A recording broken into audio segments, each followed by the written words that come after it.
Gente de las cuatro naciones, bienvenidos a este martes de video aquí en Jugo de Cactus. Y como está apareciendo justo aquí al lado de mí, el día de hoy vamos a responder esta pregunta. De esta pregunta es que nace el tema del video del día de hoy. Y para los que ya lo leyeron o para los que nada más están escuchando, porque sorprendentemente me han dicho de que los videos la mayoría de ustedes no los ven, sino que nada más los escuchan, así que a ver, déjenme en los comentarios cuántos nada más los ponen para escuchar y cuántos los ven. Nada más para hacer un pequeño censo. Pero bueno, para los que nada más están escuchando, la pregunta del día de hoy dice: he notado o cómo le hacían los maestros para saber que sus hijos poseían la habilidad de hacer un control. ¿Cómo le hacían, por ejemplo, el padre de este Bumi, este Aang o Toph, para saber que su hijo era un no maestro o eran maestros? ¿O cómo le hicieron con el avatar Jung? ¿Cómo se pudieron confundir? Etcétera, etcétera. Vaya, como esta pregunta precisamente se hace el cuestionamiento de cómo descubrían las personas que los bebés poseían la capacidad de un control, es que nace el video del día de hoy, el cual es: ¿cómo le hacían para descubrir al avatar y cómo le hacen para saber que los maestros son maestros en el universo Avatar? Beba jugo de cactus, jugo de cactus, jugo de cactus. ¡Qué refrescante! Ok, el video lo voy a dividir en dos partes. O sea, primero vamos a hablar de cómo le hacían para descubrir al avatar, que de esta información sí sabemos que es canon, porque la mencionan en los libros de Kyoshi. Los dos los puedes encontrar en PDF y en español en el drive del canal que está en la descripción de este video. Y después voy a hablar de cómo le hacían para descubrir a los maestros normales, es decir, a las personas que nada más nacían con un control que no eran el avatar. Que esta información pues es 50-50. Una parte es canon, porque de nuevo aparece en los libros de Kyoshi y aparece mediadamente en las series, así como que muy subjetivamente, y la otra es percepción mía y lo que yo creo que sea. Entonces vamos con lo que es canon y luego con lo que no es canon. Ok, con lo que es canon. En el universo Avatar, más específicamente hablando, en el primer libro de Kyoshi, literalmente en el primer capítulo, se nos dice que tanto el Reino Tierra como la Nación del Fuego, como las tribus Agua, como los nómadas Aire, tenían su propia versión de una manera o un test o una prueba o como le quieran decir, en la que los grandes sabios de esa nación descubrían que la persona a la que estaban testando, a la persona a la que le estaban haciendo la prueba, era el avatar. Para los nómadas aire, esta creo los que somos fans de la leyenda de Aang la tenemos más que presente, es la dichosa prueba de los juguetes, que consiste única y exclusivamente en poner a un morro frente a un chingo de juguetes y tenía que escoger 4 específicos que no eran juguetes,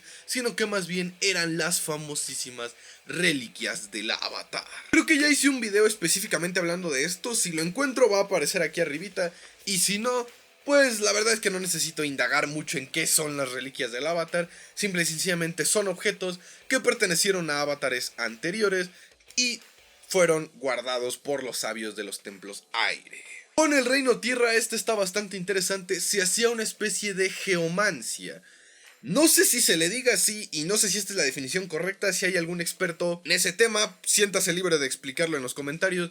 La geomancia que hacen en el universo Avatar consistía en desplegar un mapa sobre una superficie plana y un maestro tierra, un chamán sabio de los maestros tierra, utilizaba cristales especiales, los cuales arrojaba en ese mapa. Y los cristales marcaban el lugar, o mejor dicho, caían en el lugar en donde se supone se encontraba el nuevo avatar. Ahora, este es interesante porque varias personas, y esto ya también ya lo he contestado antes, me han dejado comentarios de que qué pasaría si un avatar nace en las tribus del pantano, o nace en los guerreros del sol, o nace en alguna cultura oculta. Aquí la prueba de la geomancia de los maestros tierra ayudaría a encontrar a ese avatar que se encuentra en un lugar oculto para el resto de las naciones.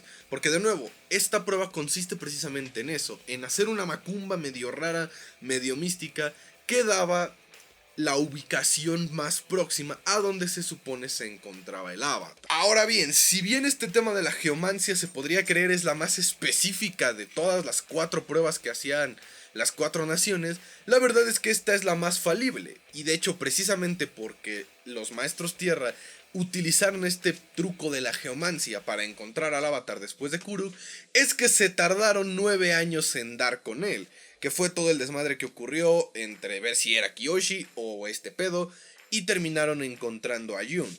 Pero después de 9 años de no dar con el avatar, pues la gente ya estaba medio desesperada y tendieron, mejor dicho, a encontrar o a buscar al avatar en cualquier pendejada random que se les ocurrió.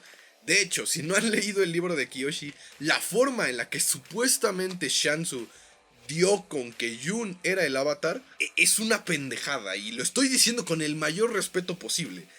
Es una pendejada. Pero bueno, vayamos ahora con cómo le hacían los maestros fuego. Aquí es donde entramos a un territorio peligrosamente casi no canon, porque Rangi, o mejor dicho Heiran, la madre de Rangi, explica esto muy a lo rápido en el libro, y más bien como que está aventurado a hacer, pero una explicación para cómo le hacen con todos los maestros fuego, no nada más con el avatar.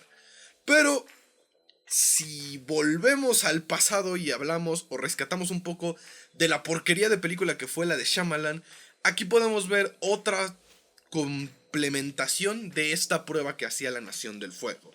Pero repito, esto está peligrosamente muy cerca de no ser canon, porque técnicamente nunca lo han explicado así textualmente. Aclarado eso, ahora sí vamos con cómo le hacían los maestros fuego. Simple y sencillamente estos güeyes le ponían los elementos al bebé en cuestión que se sospechaba era el avatar enfrente, como ocurre en la película de Shyamalan. Y si estos elementos reaccionaban, es decir, una piedra, un vasito de agua, una flamita, y pues con el aire yo creo no lo hacían, pero vaya, 3 de 4 es prácticamente decirlo, y si estos elementos reaccionaban, ese morro era el avatar. Ahora, con las tribus agua, al parecer tienen una especie de cristal, como una especie de botella de vidrio, donde dentro hay agua del oasis de los espíritus, y esta la utilizan como una especie de brújula espiritual que reacciona ante la energía espiritual del avatar. De nuevo, esta tampoco está del todo confirmada, creo que aparece, esto lo mencionan, no sé si en el libro de Yang Chen o en el segundo libro de Kyoshi, pero sí sé que lo mencionan en un libro, el cómo le hacían las tribus agua. Ahora, he explicado todo ese desmadre que estoy seguro ya lo había mencionado en otro video, pero bueno, a veces es necesario ir refrescando la información que se da en el canal, porque luego llega más gente y qué huevo ver todos los videos, etcétera, etcétera. Pero bueno, aclarado en cómo le hacían para descubrir al avatar, ahora hablemos de cómo le hacen para descubrir personas que pueden controlar los elementos que no son el avatar. Y la respuesta es: se siente en su interior. Tanto en las tribus agua, como en la Nación del Fuego, como en el Reino Tierra, como en los nómadas aire, la mayoría de las veces quienes se encargan de los partos, en general, pues son personas adultas, o sea, son estos ancianos que son los grandes sabios. Y si no, por ejemplo, en las tribus agua, está esta organización de maestros agua que se encargan de los asuntos médicos, las maestras agua curanderas. En la Nación del Fuego son los sabios del fuego. En los templos aire eran los monjes, los abads de los nómadas aire, o las monjas abadesas de los templos este y oeste. El único en el que sí de plano está medio raro es en el Reino Tierra, porque pues su organización está un poco de la chingada, ya saben que es un lugar muy grande. Pero vaya, en las 3 naciones había un censo o había una especie de consejo de sabios detrás de cada nacimiento. Sabios que poseían la capacidad de medir el aura espiritual, ya sea por medio de la curación en el caso del agua, por medio de esta macumba rara que hace la anciana con corra de fuego, o por el simple y sencillamente conexión espiritual como lo hacían los nómadas aire. Y el aura espiritual de un maestro es diferente a la de un no maestro, porque hay una reacción con los elementos, hay una conexión extra. El ejemplo más claro es en el primer episodio. Sí, creo que en el primer episodio de la leyenda de Korra, cuando la familia de Tenzin llegan al polo norte, pendejo, llegan al polo sur y ahí está Katara, y Katara toca el vientre de Pema y le dice: siento que tendrás a otro maestro aire. Es porque Katara tiene la capacidad de medir esa energía espiritual gracias a sus poderes de curación. Así ocurría con todos los bebés de la tribu agua. Llegaba algún sabio o sabia de la curación, sentía el vientre de la madre o le hacían pruebas al niño y decía, sí, este güey va a ser maestro o tiene energía para ser un maestro. Y con la nación del fuego lo que ocurría es que cuando nacían los bebés se les hacía una prueba. Tomaban una bolita de yesca, obviamente yesca seca, la hacían nudito y se la daban al niño para que éste la apretara. Como el fuego control es el único que tiene una reacción negativa si no se controla, para la nación del fuego era necesario, o sea, ya no digo un gusto, no, era algo necesario el saber quiénes eran maestros fuego y quiénes no, porque no hubiese estado chido que de pronto tú estás dormido, abres los ojos porque te está oliendo a humo y volteas y la pinche cuna de tu hijo está en llamas. Entonces era necesario saber quiénes eran maestros y quiénes no. Entonces esta prueba simplemente consistía en dejar que el niño o el bebé agarrara esta bolita y dejaban que la sujetara hasta que se calentara. Y si se prendía en llamas o se calentaba, obviamente era un maestro fuego. Porque de nuevo, los bebés pues no tienen control de su poder. Y los bebés maestros fuego son los más peligrosos de las 4 naciones. Porque como bien dice Young Young, una piedra sin el control no se va a mover sola. Un océano sin el control sí se puede desbocar, pero se requiere un pedo muy cabrón a nivel natural para que pase. El viento, pues lo peor que puede pasar es que sople muy feo. Pero el fuego, si lo dejas solo, se extiende y desmadra. Con los nómadas aire yo creo que pues era más con su conexión espiritual y de esa forma se daban cuenta. Además de que recordemos que esto sí es canon, todos los nómadas aire hasta tiempos de Aang eran maestros. No había un solo güey que no fuera maestro, y esto es gracias a la fuerte conexión espiritual de la cultura de los nómadas aire. Y de nuevo, esto es canon. El único que sí de plano no sabría decirte, porque de veras no tengo ningún sesgo de información del cual basarme, es con los maestros tierra. Pero supongo que pasaba como por ejemplo con Korra en su primer episodio. Nacía el niño y los primeros 12 meses, bueno, el primer año de vida, el morro no sirve para nada, como pues todos los bebés de la vida real, no nos hagamos güeyes, muy bonitos, muy lindos, muy cagados, jajaja, pero de 0 a 3 años el pinche huerco no sirve para nada, no nos hagamos güeyes. Y ya cuando los niños del Reino Tierra tenían 3, 4 años, pues empezaban a tener este poder de control de la Tierra y ya les empezaban a entrenar y les daban clases. Entonces, yo creo que así es como le hacían las 4 naciones para dar con el avatar y saber quién era el avatar y para saber quiénes eran o quiénes no eran maestros. Espero que el video haya sido lo suficiente informativo y haber aclarado la duda, y qué bueno que fue refrescado toda esta información con respecto del avatar y con respecto de los maestros. Antes de irme voy a dejar los anuncios que no pude dejar el día de ayer porque el video se extendió demasiado por las preguntas de los suscriptores. Primer anuncio. Como estamos prácticamente a 2 semanas de que sea mayo y no sé si el segundo libro de Kyoshi, Editorial Sigel, lo vaya a sacar a principios o a finales del mes, no me quiero arriesgar con el tema del podcast, así que lo vamos a continuar con los fanfics que yo he escrito. En parte porque pues quiero que más gente lea esos fanfics, porque pues ya los escribí y además de todo esto me gustaría algún día ser un escritor reconocido.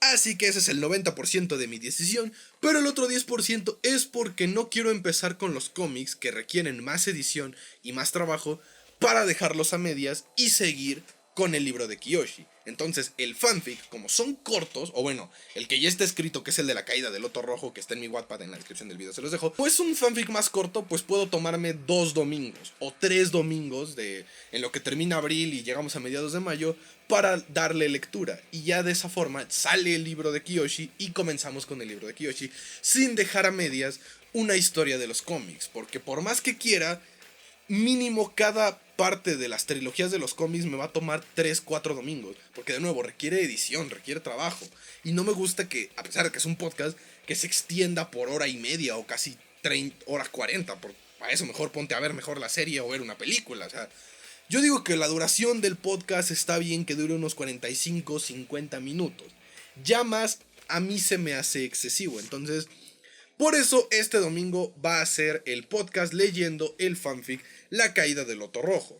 Vamos a estar así por 3 domingos, yo creo, 3, 4 domingos más o menos, hasta que salga el libro de La sombra de Kyoshi en español por parte de Editorial Sigel. Ya si pasa mayo y no ha salido el libro, pues entonces ya me arriesgaré con el tema de los cómics. Y el segundo anuncio, pero este es más cortito, por eso me cambié de lado, es nada más que estén atentos al canal porque voy a sacar la actualización del menú principal, este pequeño videíto que está presente para los nuevos suscriptores, para que tengan toda la información de cómo son las secciones, cómo funciona el tema de responder las preguntas de los que no son suscriptores anuidos, dónde pueden encontrar los libros de Avatar o los cómics de Avatar o toda la información de Avatar, etcétera, etcétera. El video va a estar saliendo en estos días y va a quedar fijado en la parte principal del canal. Esto pues porque ya estamos cerca de llegar a los 26,000 suscriptores y porque pues el canal ha estado creciendo y ese menú principal espero sirva como una guía para esos nuevos suscriptores. Y ahora sí, aclarado todo ese desmadre y dichos los anuncios, me despido esperando que se cuiden mucho, que la fuerza los acompañe y que no se les olvide que la separación de las naciones es una ilusión. Somos un solo pueblo. Adiós.